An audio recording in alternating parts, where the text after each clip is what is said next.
Focus. निकी स्पर्जन बार में बैठा हुआ था।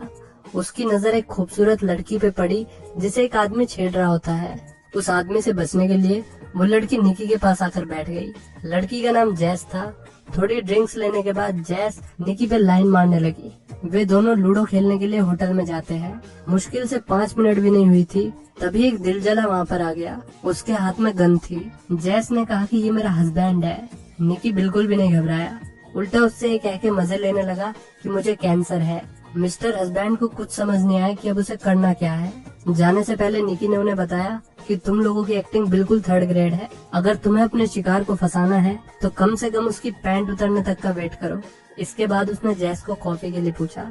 उसने जैस को 2 पार्टनर्स की कहानी सुनाई जो एक बड़े स्कैम में शामिल थे। उसने बताया कि जैसे उन दोनों पार्टनर्स पर शक होने लगा, उनमें से एक पार्टनर ने दूसरे को गोली मार दी, सिर्फ ये दिखाने के लिए कि वे दोनों साथ में काम नहीं कर रहे। ये स्टोरी निकी के पिता और दादा की थी। मतलब निकी ऐसा वैसा नहीं बल्कि खानदानी ठग था। जैस उससे और भी सीखना चाहती थी। निकी उसकी बात मान गया। उसने बताया कि लोगों को ठगना पूरी तरह से फोकस का गेम है। निकी ने बताया कि इंसानी दिमाग बहुत स्लो होता है, वो एक साथ कई जगह ध्यान नहीं दे सकता। तुम्हें अपने शिकार के दिमाग में घुसना होगा ताकि तुम चीजों को उसके नजरिए से देख सको। बताते बताते उसने जैस की कई सारी चीजें चुरा ली और बेचारी को पता ही नहीं चला। फिर वो टाटा बाय बाय करके वहाँ से चला गया। निकी अपने धंधे को न्यू ऑर्लिन्स तक ले आया था। जितना बड़ा शहर उतनी बड़ी चोरी। उसका बिजनेस पीटर संभालता था और वे 1-2 नहीं बल्कि उनकी चोरों की पूरी टीम थी। लेकिन निकी को इतना स्मार्ट होने के बावजूद भी एक दिक्कत थी, जुए की लत। वो अक्सर हॉर्स रेसिंग पे पैसे गवाता रहता था। कुछ दिनों बाद जैस ने फिर से उसे ढूंढ लिया। वो उनकी टीम ज्वाइन करना चाहती थी। निक ने उसकी बात मान ली और फिर उसने मोहतरमा को पीटर से मिलवाया। वैसे निकी को पहले से ही पता था कि जैस उसे ढूंढते हुए जरूर आएगी, क्योंकि उसने जैस की आंखों में एक पक्का कमीनापन देख लिया था जो चोरी करने के लिए इम्पोर्टेंट होता है। इस टाइम त्योहारों का सीजन चल रहा था, जिस वजह से सड़कें खचाखच भरी हुई थी। वे लोग जैस को प्रैक्टिस राउंड के लिए ले गए। भीड़ में उसने घड़ी मारी, पर्स मारा, ज्वेलरी भी टपाई। उसे टाइट कपड़े पहनाए गए ताकि किसी की भी नजर उसके हाथों पे न जा सके। ये तो भाई नेक्स्ट लेवल स्ट्रेटेजी है। निकी उसकी स्किल्स देख के इम्प्रेस हुआ और फाइनली उसे भी सर्टिफाइड चोर बना दिया गया। वो खुश तो ऐसे हो रही थी जैसे यूपीएससी क्लियर कर लिया हो। वे लोग उसे होटल के कसिनो में ले गए जहां और बड़े बड़े कांड हो रहे थे, जैसे कि क्रेडिट कार्ड की चोरी, आइडेंटिटी की चोरी और तो और उन्होंने पिन कोड चुराने के लिए नकली एटीएम सेट कर रखे थे। जैस निकी के दोस्त और पार्टनर फराद से मिली, जिसे चोरी करने में गोल्ड मेडल मिला हुआ था। फराद ने लड़की को पूरी तरह इग्नोर कर दिया। उसे भी पता है कि भाव देने से पटने वाली तो है नहीं, तो इग्नोर करना इज द बेस्ट स्ट्रेटेजी। लेकिन इस सब के बावजूद फराद काफी फनी बंदा था, जिसकी वजह से जैस उसे लाइक करने लगी, लेकिन एज अ फ्रेंड। बेस पर निकी लड़की को अपने बिजनेस के बारे में समझा रहा होता है। तभी जैस की नजर एक नेकलेस पे गई। वो उस नेकलेस को लेना चाहती थी, लेकिन निकी ने मना कर दिया, ये कहते हुए कि जो कुछ भी वे लोग चुराते हैं उसे बेचना जरूरी है ताकि सबूत न बचे। जब जैस को पता चला कि निकी कोई छोटा मोटा ठग नहीं बल्कि ठग्स ऑफ अमेरिका है, वो चाहे तो अभी रिटायर हो सकता है। लेकिन निकी ने बताया कि एक बड़ा स्कैम और रिटायरमेंट का सपना वैसा ही है जैसा सीजीएल क्लियर करके एक सुंदर लड़की से शादी करना। इसके बाद निकी ने कैशियर से नोटों की एक गड्डी ली, वो भी जुआ खेलने के लिए। सारे पैसे गिन लिए गए और बैग्स को भी चेक कर लिया गया। इसके बाद जैस ने निकी से लिफ्ट मांगी और उसने जैस को कैब से जाने के लिए कहा, क्योंकि वो नहीं चाहता था कि उनके बीच कोई रोमांटिक रिलेशन बने। कुछ टाइम बाद निकी उसके दरवाजे पर आ पहुंचा। Man will be man. Ludo खेलने के बाद जैस ने उससे पूछा कि कुछ लोग उसे मेलो क्यों कहते हैं। उसने बताया कि उसके पिता उसे मेलो कहा करते थे, क्योंकि निकी उनकी तरह पत्थर दिल नहीं था। उसके पिता हमेशा कहा करते थे कि इस लाइन में नर्म दिल होने का मतलब है मौत। कुछ दिनों बाद निकी ने अपनी टीम को कांग्रेचुलेट किया, क्योंकि उन्होंने इस हफ्ते सबसे ज्यादा पैसे बनाए थे, करीब $1.2 मिलियन। निकी ने सबको घर भेज दिया। उसने हमेशा की तरह प्रॉमिस किया कि वो उन सब का हिस्सा उन तक पहुंचा देगा। इसके बाद पीटर ने उसे पैसों से भरा बैग दिया और उससे मम्मी कसम खिलवाई कि वो उन पैसों से जुआ नहीं खेलेगा। निकी ने पीटर की हाँ में हाँ मिलाई। जैस ने भी उनकी बातें सुन ली थी। निकी और जैस फुटबॉल गेम देखने जाते हैं। ये गेम निकी का फेवरेट था, पर जैस को इस गेम में कोई खास दिलचस्पी नहीं थी, इसलिए निकी उसका टाइम पास करने के लिए उसके साथ छोटी छोटी बैट लगाने लगा, जैसे कि वो बंदा हॉट डॉग कैच कर पाएगा या नहीं। जैस सब लोगों के साथ नशेड़ी भी उठेगा या नहीं। उन्होंने एक लड़की को देखा जिसने शॉर्ट्स पहन रखी थी। उन्होंने उसकी डिग्गी पे शर्त लगाई कि कितने लोग पलट के उसकी डिग्गी देखेंगे। जैस ने कहा 8 लोग देखेंगे, जबकि निक के हिसाब से 3 ही देखेंगे। पीछे से मिस्टर लियुआन उनकी बातें बड़े ध्यान से सुन रहा था। उसने भी उन्हें ज्वाइन कर लिया और बैट लगाई 5 पे। 7 आदमियों ने उस लड़की की डिग्गी को देखा। जैस का अंदाजा सबसे सही था, इसलिए वो जीत गई। लियुआन ने उन्हें गेम के ऊपर बैट लगाने के लिए कहा, लेकिन जैस ने मना कर दिया क्योंकि उसे फुटबॉल के बारे में कुछ नहीं पता था। निकी तैयार हो गया और उन्होंने $1000 की बैट लगाई। पहली बैट निकी जीत गया। लियुआन ने वापस से बैट लगाने के लिए कहा। निकी ने मना करने की कोशिश की, लेकिन लियुआन जिद करने लगा। उन्होंने $50,000 की बैट लगाई और इस बार निकी हार गया। ये एक भारी भरकम नुकसान था। निकी का दिमाग घूम गया, लेकिन पट्टे ने हार नहीं मानी। इस बार निकी ने $1,00,000 की बैट लगाई। निकी की किस्मत इतनी अच्छी थी कि इस बार वो फिर से हार गया। जैस ने गुस्से में उसे वापस चलने के लिए कहा, लेकिन निकी किसी भी हालत में यहाँ से हार कर नहीं जाना चाहता था। उसने इस बार अपनी टीम की सारी कमाई लगा दी। मिस्टर लियुआन ने उसे वार्न किया, लेकिन निकी पीछे हटने के लिए तैयार नहीं था। इस बार बैट कार्ड गेम पर लगी थी। जिसका पत्ता बड़ा होगा वो जीत जाएगा। पहला पत्ता लियुआन ने चुना। पत्ता उसी की तरह छोटा निकला। निकी को अब थोड़ा कॉन्फिडेंस आया, लेकिन निकी की किस्मत इतनी अच्छी थी कि वो इस बार फिर से हार गया। जैस शौक के मारे नीचे बैठ गई। एक पल में उसने इतने सारे लोगों का पैसा खो दिया। वो फाइनली वापस जाने लगा।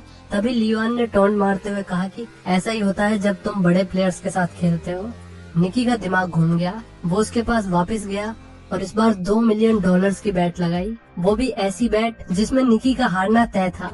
उसने लियुआन को फील्ड पर से किसी भी प्लेयर की जर्सी का नंबर चुनने के लिए कहा, फिर निकी वो नंबर गैस करेगा। लियुआन को ये पागलपन लगा, इसलिए उसने मना कर दिया। फिर निकी ने उसके लिए और आसानी कर दी, ये कहते हुए कि जर्सी का नंबर जैस बताएगी। लियुआन फ्री का पैसा कैसे जाने दे सकता था। उसने अपना नंबर चुन लिया। निकी ने जैस को एक नंबर चुनने के लिए फोर्स किया। लियुआन ने उन्हें पीछे हटने का एक मौका दिया, मगर निकी अपने फैसले पर अड़ा रहा। जैस ने थोड़ी नजरें घुमाई तो उसे 55 नंबर जैकेट में फराद दिखा। उसने तुरंत 55 नंबर चुन लिया। अनएक्सपेक्टेडली निकी ये बैट जीत गया था। वो आया था 1 मिलियन लेके और अब उसके पास 2 मिलियन थे। कैब में जाते वक्त निकी ने जैस को बताया कि ये सब पहले से प्लान था। लियुआन बहुत बड़ा जुआरी है, वो किसी भी चीज पे बैट लगा सकता है।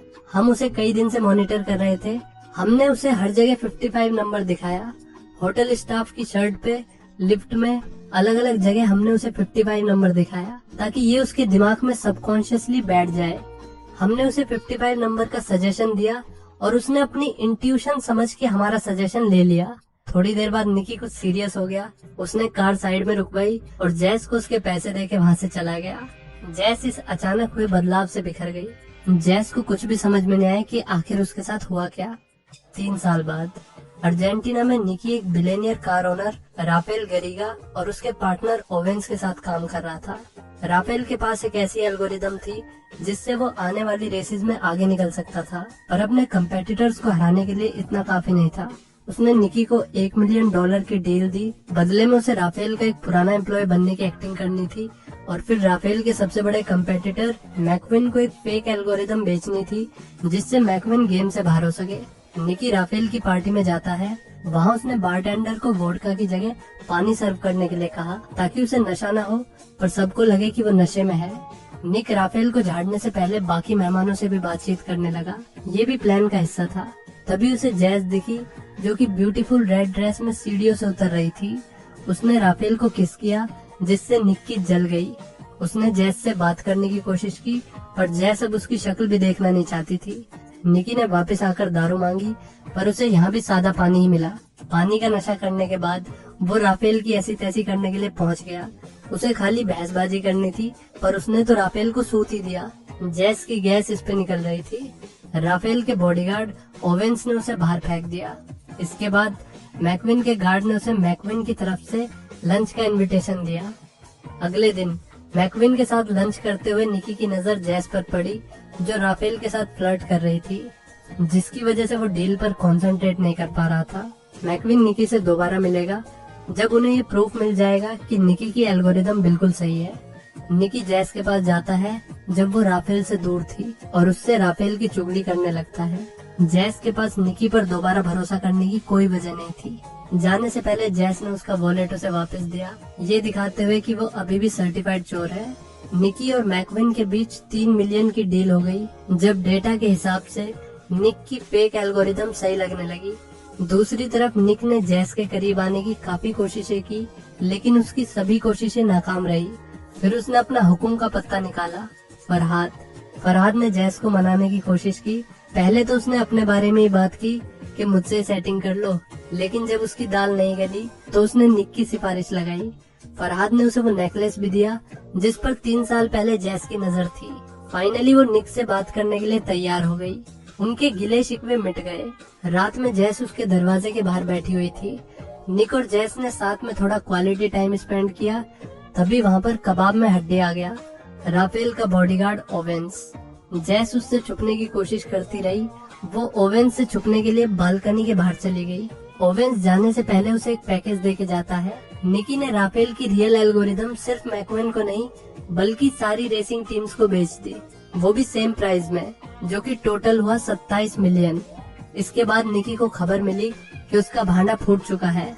वो बिना जैस को लिए भागना नहीं चाहता था। जैसे उसने गेट खोला, जैस वहीं पर खड़ी थी।